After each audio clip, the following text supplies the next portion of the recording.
Assalamualaikum warahmatullahi wabarakatuh. Nama saya Tri Purnama Putra, NIM 2021 A1H153 dari kelas 3D. Di sini saya akan menjelaskan terkait konsep penegakan hukum di Indonesia. Namun sebelum kita menjelaskan terkait konsep penegakan hukum, kita harus mengetahui pengertian hukum terlebih dahulu. Nah, secara etimologi hukum ini berasal dari bahasa Arab yaitu al-qas dan diartikan dalam KBBI Kamus Besar Bahasa Indonesia yaitu sebagai kata hukum.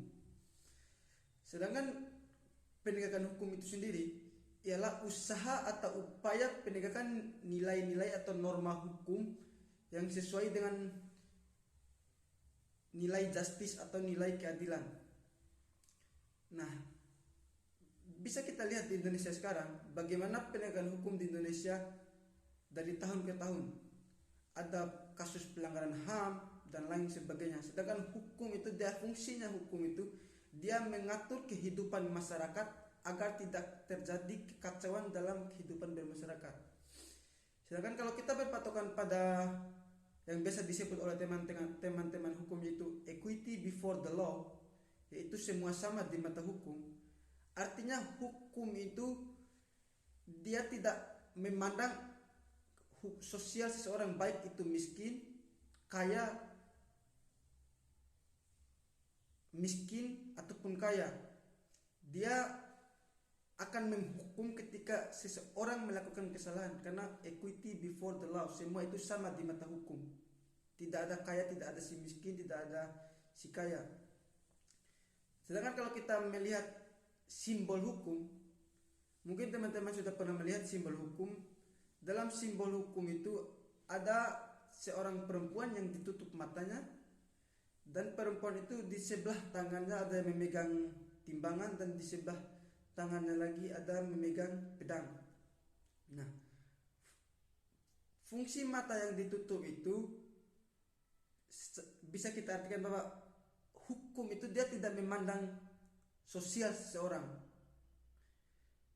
Sedangkan fungsi timbangan yang seimbang itu untuk mengukur perbuatan baik ataupun jahatnya seseorang.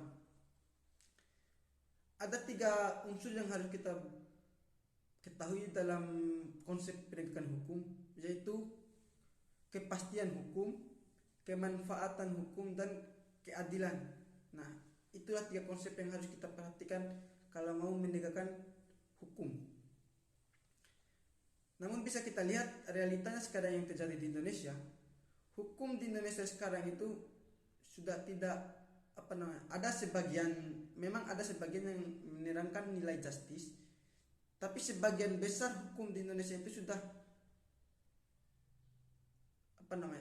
tidak mencerminkan nilai keadilan. Kenapa saya sebut begitu? Bisa kita lihat dalam kehidupan kita sehari-hari banyak kritikan ataupun aksi demonstrasi yang dilakukan oleh berbagai orang karena adanya ketidakadilan yang terjadi di kehidupan masyarakat.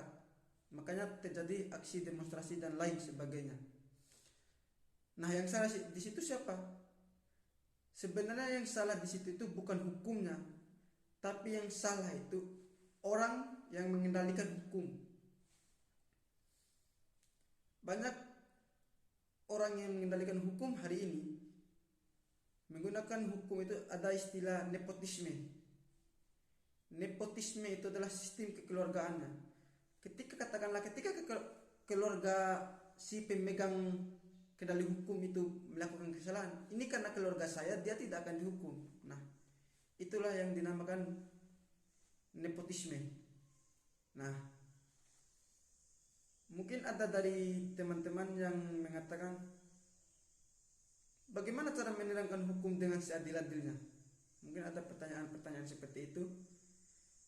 Cara menerangkan hukum dengan seadil-adilnya, kita pilih orang yang tepat untuk memegang kendali atas hukum ini. Karena sebenarnya yang salah ini bukan hukumnya, tapi orang yang mengendalikan hukum. Artinya ketika kesadaran orang mengendalikan hukum ini, dia sadar akan kesalahannya dalam mengendalikan hukum, maka hukum hari ini dia tidak akan memihak orang-orang yang melanggar aturan. Mungkin hanya itu yang dapat saya sampaikan pada kesempatan ini. Lebih dan kurangnya saya mohon maaf. Billahi taufiq wal hidayah. Wassalamualaikum warahmatullahi wabarakatuh.